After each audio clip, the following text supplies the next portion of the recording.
과학이라는 말 많이 들어보셨죠? 학교 다닐 때 배우는 과학 말고요. 자동차 쪽에서 말하는 과학은 좀 다르잖아요. K5가 과학 수식어의 시초라고 볼 수 있을 것 같은데 과학오옥이라는 말 익숙하실 겁니다. 사실 이게 차주들 입장에선 굉장히 짜증나는 말입니다. 흰색 K5의 렌터카 번호판이면 죄다 이런 식으로 운전한다, 내지는 이런 식으로 운전하는 사람들이 확률상 많다는 뜻으로 과학오옥이라는 말이 붙은 겁니다. 이게 요즘 말로는 일종의 밈처럼 통하고 있는데 K5 다음으로 과학 수식어가 많이 붙는 차가 있죠. 카니발인데요. 얘도 뭐 비슷합니다. 모든 차주들이 그런 건 아니지만 유독 도로에서 카니발이 이런 경향을 보인다는 식으로 커뮤니티나 사석 대화에서 오가다 보니 카니발은 과학이라는 것도 일종의 밈처럼 자리 잡았는데 요즘은 인식이 좀 바뀌고 있는 것 같더라고요. 어떤 이야기인지 쉽고 빠르게 정리해드리겠습니다. 생각해보면 과학이라는 수식어가 그렇게 나쁘지만은 않은 것 같습니다. 원래 차종마다 이런 게 하나씩은 있거든요. 저희도 BM을 타는데 BM도 요즘 과학 소리를 많이 듣잖아요. 난폭하게 운전하는 차들 중에 BM이 많고 BM 타는 사람들은 무조건 드리프트를 하며 다닌다는 식으로 말이 나옵니다. 실제로 저희는 그렇게 타고 다니지 않고 C시리즈 같은 차를 가지고 드리프트를 하며 다닐 리도 없잖아요. 그런데도 딱히 기분 나쁜 건 모르겠습니다. 과학이라는 말이 예전에는 마냥 비하 발언처럼만 들렸는데 요즘은 그냥 밈처럼 느껴져서 하나의 유행처럼 받아들이는 것 같더라고요. K5는 확률상 과학이라는 말을 많이 들을 수밖에 없는 차입니다. 가격대가 비교적 저렴하기 때문에 중고 거래로 20대들이 많이 타기도 하고, 렌터카 하면 이 당시 소나타하고 K5였고 젊은 층들이 K5를 선택하는 경향이 많았으니 도로에서 이런 식으로 운전하는 K5를 볼 확률도 그만큼 많았던 거라고 볼 수 있잖아요. 사실 카니발은 설명이 좀 어렵긴 합니다. 운전하다가 직접 목격하거나 유튜브를 통해 접하거나 뉴스나 주변 사람들하고의 대화에서 도로 위 카니발에 대해 좋은 소리를 많이 못 들은 것 같은데 K5처럼 명확하게 설명이 안 되는 이유가 카니발은 가족들과 타는 차라고 생각하기 때문입니다. 많이 팔려서 그렇다기엔 그랜저나 소렌토도 판매량에서 밀리지 않는데 이 차들에 비해 이런 인식이 많다는 건 설명할 수 없는 무언가가 있어서 그런 게 아닌가 싶습니다. 어쨌든 그래서 최근 몇 개월까지는 카니발에 대한 인식이 패밀리카다, 난폭 운전이 떠오른다 이런 거였다면 얼마 전부터는 뭔가 기류 변화가 있는 것 같습니다. 하이 리무진 있죠? 저는 이 차가 요즘 좀 다르게 보이더라고요. 뒤에서 자세히 이야기하겠지만 미니밴도 이제는 단순 패밀리카가 아니라 돈 많은 사람들이 타는 차구나 이런 생각이 최근에 많이 듭니다. 왜 이런 생각이 들기 시작했냐면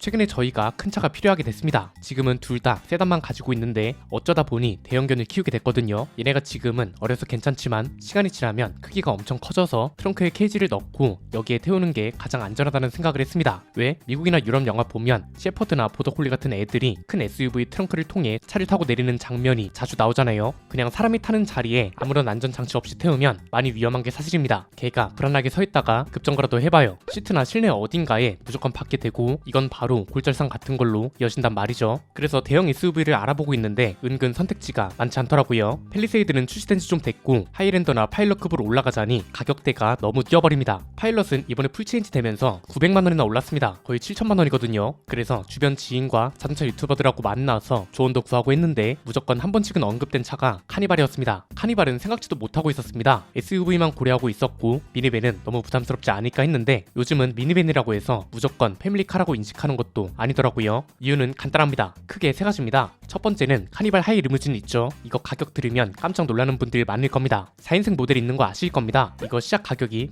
8,729만 원이라는 거 알고 계셨나요? 여기에 옵션을 모두 넣으면 9,130만 원까지 뜹니다. 카니발이 1억 가까이 한다는 걸 인지하고 있는 분들은 아마 자동차에 관심 있는 분들 말고는 대부분 없을 겁니다. 이건 뭐 특정 업체에서 별도로 파는 차도 아니고요. 기아에서 공식으로 팔고 있는 차를 말하는 겁니다. 지난 2021년 여름에 처음 출시가 됐는데 한번 알아보니 생각보다 괜찮더라고요. 4인승 모델은 가솔린 모델만 있는 것도 좋았고 무엇보다 실내만 보면 이게 진짜 카니발이 맞나 싶을 정도입니다. 평소에 우리가 생각하는 카니발은 가족들 많이 태우고 짐도 많이 싣고 깨끗함을 유지하면서 관리를 잘할 수 있는 차보단 가족들을 위해 희생하는 패밀리카라는 인식이 강했잖아요. 그런데 관심을 갖고 높은 가격대의 하이 리무진을 알아보니까 인식의 변화가 좀 있었다고 해야 할까요? 따지고 보니 주변에 가정이 있고 돈이 좀 많다 하시는 분들은 카니발이나 카니발 하이 리무진을 무조건 한 대씩은 가지고 있고 연예인들도 지금은 카니발을 진짜 많이 타잖아요. 예전에는 쉐보레 벤을 많이 타고 다녔는데 요즘은 아무리 유명하고 돈 많은 연예인도 카니발 하이 리무진이 공식입니다. 가격대를 보니 생각이 한 번 달라졌고 구성을 보며 한 번 더 바뀌었고 주변에서 실제로 많이 타고 다니는 차라는 점에서 다시 보게 되는 차가 카니발인 것 같습니다. 사실 국내에선 이만한 차가 없긴 합니다. 스포츠로 치면 올라운드 플레이어거든요. 가족들이 태울 수도 있고 여행 가기도 좋고 짐을 싣기도 좋고 이제는 돌아다니면서 업무도 가능하고 고급스러움도 갖추면서 여가 생활과 일 모두를 병행할 수 있는 차가 됐다는 거잖아요. 두 번째는 알파드가 카니발을 잡으러 온다는 말이 이제 이해가 되기 시작했다는 겁니다.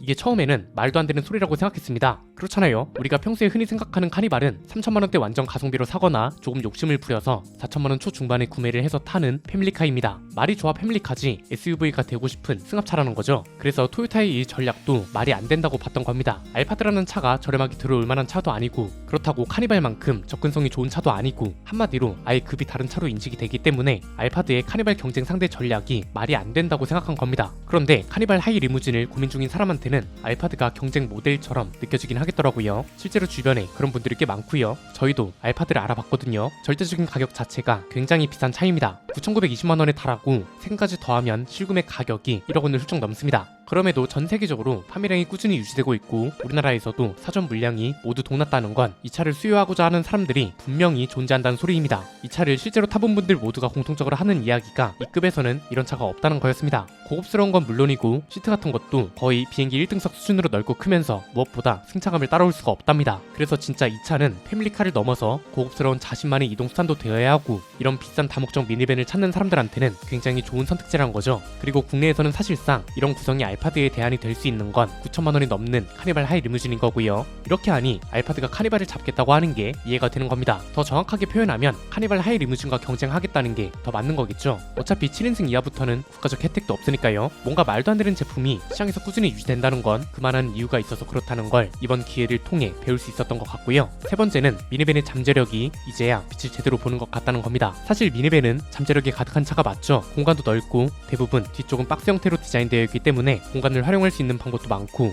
슬라이딩 도어는 미니밴의 필수 조건이자 굉장히 큰 장점 중 하나잖아요. 미니밴 초창기에는 그냥 짐차 느낌이었습니다. 승합차, 봉고차로도 통했잖아요. 이때는 진짜 짐을 많이 싣기 위한 차, 사람을 많이 태우기 위한 차에 불과했다면 한 3세대 카니발쯤 확 바뀌기 시작했다고 볼 수 있죠. 이때부터는 이제 단순 패밀리카에서 끝나는 게 아니라 어느 정도 고급스러움을 갖춰야 하는 차가 되어야 하지 않을까 하는 일종의 의문 내지는 요구 단계였습니다. 이게 이번 세대 카니발로 넘어오면서 정착하기 시작한 것 같은데 패밀리카로 태어난 미니밴을 본격적으로 활용할 수 있게 된 거죠. 미니밴의 근본적인 역할인 패밀리카도 되면서 너무 짐차같이 보이지도 않아야 하면서 일종의 라운지로도 활용할 수 있고 캠핑 가서도 너무 편하게 활용할 수 있어야 하는 거죠. 소비자들의 생활 패턴이 다양해지다 보니 가장 활용하기 좋은 차가 소비자들의 니즈만큼 다양한 방향으로 발전했다고 볼 수 있는 거고 다양해지는 미니밴 시장도 큰 역할을 했습니다. 저는 이번에 들어온 알파드가 굉장히 좋은 자극제가 될 거라고 봅니다. 비싼 일본 차들이 유독 그런 느낌이 있는데 크고 웅장한 차들은 특히 사진이나 영상으로 보면 괴랄하기 짝이 없거든요. 그런데 실제로 보면 알 수 없는 포스 같은 것도 느껴지고 알파드는 실제로 보거나 타보면 카니발 같은 국산 미니밴들이 정말 벤치마킹 할 게 많다는 걸 느낄 수 있습니다. 적을 알아야 나를 안다고 알파드가 그렇게 비싼데도 세계 시장에서 잘 나가는 이유를 알아야 판매량도 잡을 수 있는 거 아니겠어요? 사실 생긴 것만 보면 스타리아가 이 역할을 해야 하는 게 맞는데 우리나라 소비자들 성향상 카니발이 이 역할을 대신하지 않을까 싶습니다. 그래서 카니발 페이스리프트 모델도 유독 기대되는 것 같습니다. 이제는 일반 모델보다도 하이 리무진에 눈이 가기 시작했는데 크고 넓은 시트부터 시작해서 승차감이나 실내 구성 같은 게 알파드랑 비교했을 때 얼마나 괜찮아졌는지 만약 제가 소비자라면 이걸 중점적으로 볼 것 같습니다. 이미 9천만 원이 넘잖아요. 페이스리프트 되면 당연히 가격이 오를 거고 4인승 하이 리무진 모델은 알파드 가격이랑 거의 비슷해질 수도 있거든요. 카니발이랑 알파드가 비교가 되냐면서 단순히 비아냥거릴 게 아니라 이 정도 가격이면 당연히 비교가 돼야죠. 비교가 제대로 돼야 카니발의 부족한 점이 다음 연식 변경, 페이스리프트, 세대 교체 이럴 때 제대로 개선되고 글로벌 판매량도 따라잡을 수 있다고 보는 거죠. 최근에 어쩌다 보니 큰 차가 필요하게 돼서 이런 차들을 알아보고 실제 소비자 입장이 되어 있는 상황이라 평소에는 그냥 지나가며 보던 차들인데도 다시 생각해보게 된 것 같습니다. 진짜 수개월 동안 고민하고 주변에 조언도 많이 들어본 결과 저희가 구매할 차도 드디어 결정했습니다. 약간 의외일 수도 있고 드디어 스포일러가 이 차를 사는구나 싶은 생각도 드실 겁니다. 어떤 차를 사기로 했는지는 조만간 영상을 통해 소개해드리겠습니다. 오늘 내용은 여기까지입니다. 내용이 유익하셨다면 구독과 좋아요 알림 설정 부탁드립니다. 지금까지 저는 안피디였습니다. 감사합니다.